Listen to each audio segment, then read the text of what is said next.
네, 안녕하세요. 이코노미 21 부동산 시간입니다.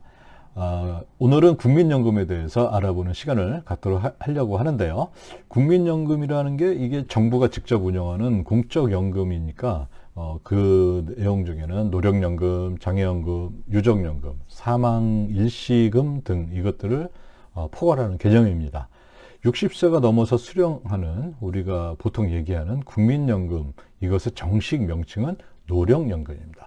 거의 모든 국민과 상관이 있는 중요한 내용이지만은 정작 이 노령연금에 대해서 어느 정도 정확하게 알고 계신 분들이 많지는 않은 것 같습니다. 이게 황당하게 들릴 수도 있는 게요. 경우에 따라서는 노령연금을 안 받는 것이 더 유리한 경우도 있습니다. 뭐 예를 들자면 노령연금을 50만 원을 받았더니 피부양자 자격이 탈락돼서 지역가입자 보험료가 그보다 더 많이 나온다면 오히려 손해일 수도 있겠죠. 기초연금에서도 이런 경우가 발생할 수 있는데요. 기초연금은 소득 인정액이 선정 기준의 이하인 경우에 받게 되는데, 노령연금을 안 받았다면 기초연금 대상이 되는데 노령연금을 받는 바람에 기초연금 대상에서 탈락하는 경우도 있을 수가 있습니다. 좀 자극적인 예를 들긴 했지만요. 이게 경우에 따라서는 충분히 가능성이 있습니다. 그래서 피부양자 자격이나 기초연금 자격 등도 이걸 좀 면밀하게 알고 있어야 하고, 내 연금 수령액도 미리미리 정확히 계산해 보고 최대한 유리하게 계획을 짜는 게 중요할 것 같습니다. 만약 필요하다면 조기 수령 제도를 이용해서 피부양자 자격 탈락을 피하거나 기초연금을 받을 수도 있습니다. 아직 조기 수령 나이가 되지 않아서 자신과 상관없다고 생각할 수도 있겠지만요. 주변에 뭐 당장 부모님이나 또는 친척 중에 나이가 많이 드신 분들을 위해서 이런 분들 중에 조기 수령 나이가 된 분도 있을 거니까요. 오늘 이거 한번 잘 들어보셨다가 주변 분들한테 또는 자기 자신한테 본인에게 도움이 됐으면 좋겠습니다. 노령연금을 받게 되면 건강보험 피부양자 자격이 탈락될 수 있다, 이런 내용이 있던데요. 이거 좀 자세히 설명 좀 부탁드립니다. 네, 현재 건강보험 피부양자 탈락 기준은 재산세 과표가 5.4억 이하라면 연소득 2천만 원을 초과해야 피부양자에서 탈락됩니다. 이 경우에는 다른 소득이 전혀 없다면 노령연금으로 월 166만 원을 받아야 그 피부양자 자격을 상실되는데요. 그러니까 월 166만 원 이상 노령연금을 수령하는 경우는 흔하지는 않을 것 같습니다. 문제는 이제 재산세 과표가 5.4억을 초과하는 경우인데요. 이 경우는 연소득이 1,000만 원 이상이면 피부양자 자격이 상실되는데요. 그 월 수령액으로 보면 83만 원 수준인데요. 그 정도는 뭐 드물지 않을 것 같습니다. 그리고 만약 재산세 과표가 5.4억이 넘으면서 다른 소득이 있다면, 뭐 예를 들어서 뭐 이자 소득이라든지 뭐 배당 소득이, 이런 소득이 한 뭐 70만 원쯤 된다면 노령연금이 20만 원만 추가돼도 건강보험 그 피부양자 자격이 뭐 탈락될 수 있겠죠. 네, 재산세 과표가 5.4억을 초과하는 경우는 월 수령액이 83만 원이 넘으면 피부양자 자격이 박탈된다.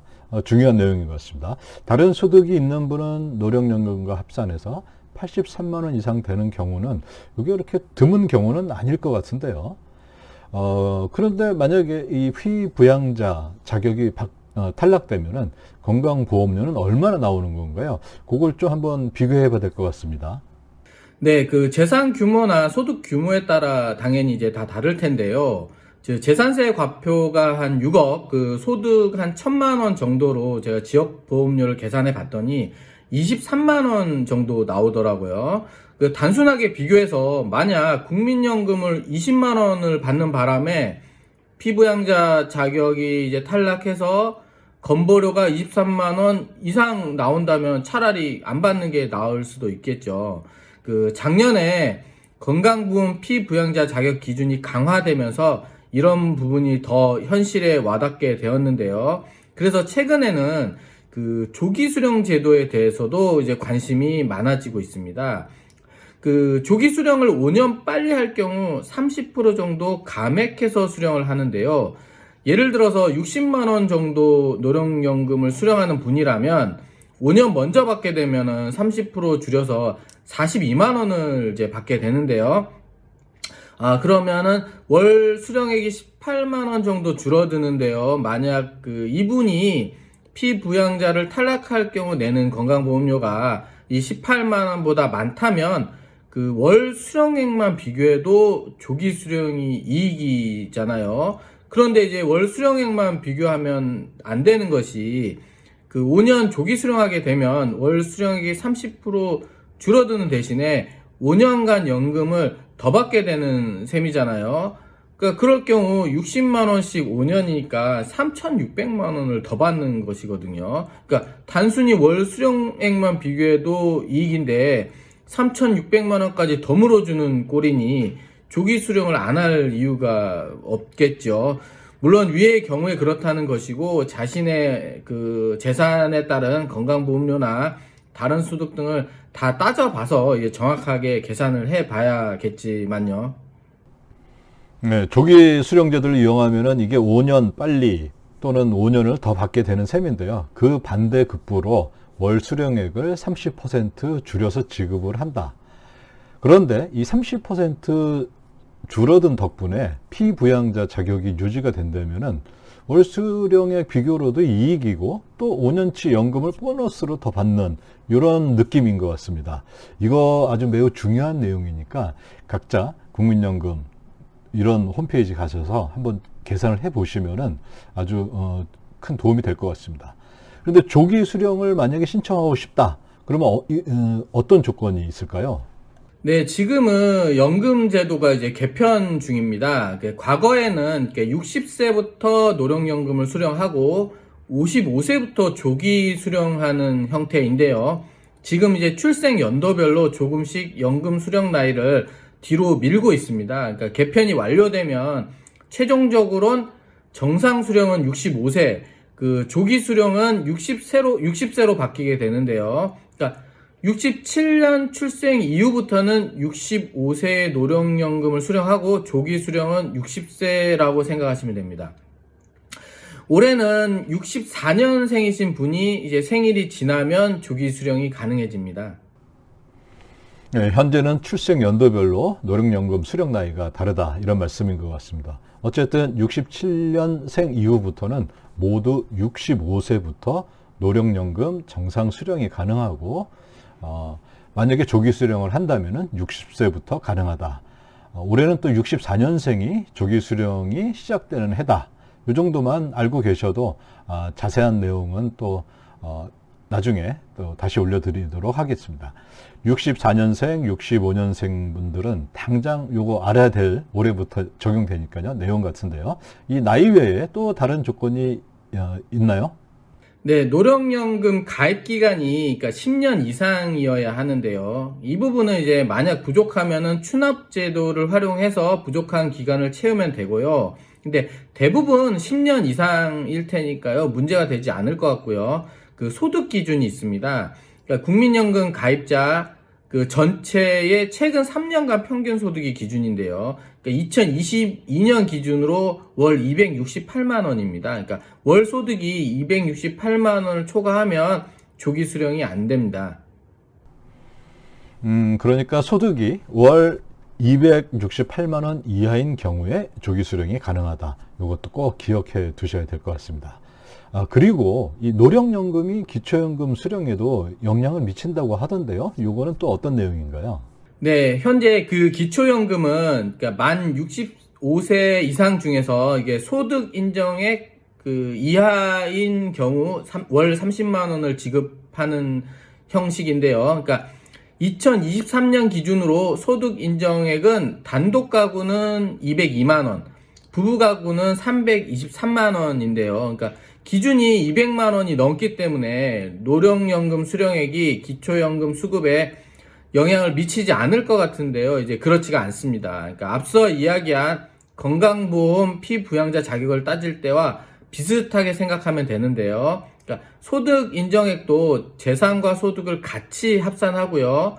연금 수령액과 다른 소득을 합산하기 때문에 노령연금 금액이 작더라도 그 소득 인정의 그 커트라인에 만약 걸려 있다면 노령연금으로 인해 기초연금을 수령하지 못할 수도 있습니다. 그러니까 어느 정도 재산이 있고 소득이 있어서 소득 인정액이 180만 원 정도인 경우에는 노령연금이 30만 원만 발생해도 기초연금을 못 받게 되는 경우가 생길 수가 있는 것이죠.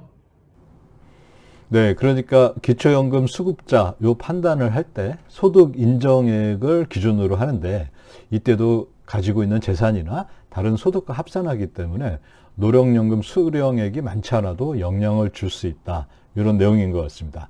기초연금도 만약 노령연금을 조기 수령해서 소득 인정액을 낮출 경우에 못 받는 걸 받는 경우도 그러면 있을 수 있다. 뭐 이런 것도 가능한 것 같은데요. 네, 그렇습니다. 노령연금을 줄여서 소득 인정액 그 이하로 맞출 수 있다면 기초연금을 이제 못 받을 예정이었는데 이제 받을 수 있겠죠.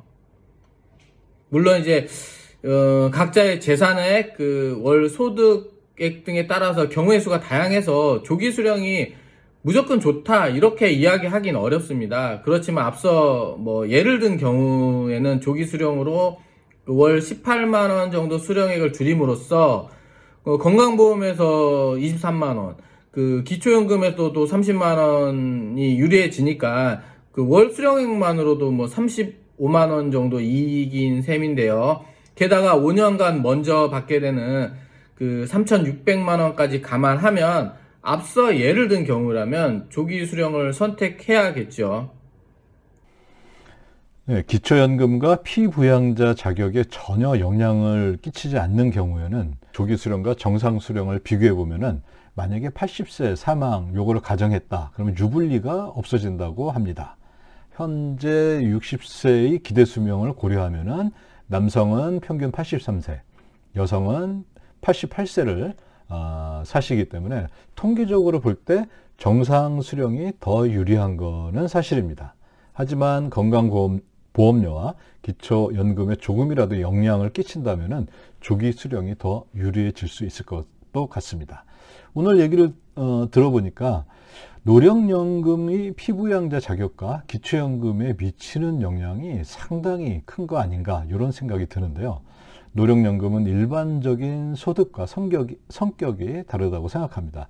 노령연금이 건강보험 피부양자 자격과 기초연금의 영향을 너무 많이 주지 않도록 제도 개선이 필요해 보입니다. 만약 계속 이렇게 기초연금과 피부양자 자격에 영향을 주도록 놔둔다면 많은 국민들이 국민연금에 굉장히 소극적으로 이렇게 대할 가능성이 많이 있을 것 같은데요. 그렇지 않아도 국민연금은 지금 장기적으로 뭐 고갈이 될 것이다. 이런 주장들이, 이런 이야기들이 많이 있는데요. 현재 방식대로라면은 사람들이 조기 수령을 더 많이 선택하고 임의 가입 제도를 활용하지 않게 되면서 국민연금을 점차 외면하게 될 것이다. 이것도 상당히 가능성이 많은 얘기일 것 같습니다. 국민연금 수령액이 최대한 모든 요소들의 다른 요소들에 영향을 주지 않도록 이런 제도적 보완이 매우 필요하지 않나 이런 생각을 해봅니다. 네, 오늘 여기까지 국민연금 조기 수령 요거의 유불리에 대해서 한번 알아보았습니다. 대단히 감사합니다.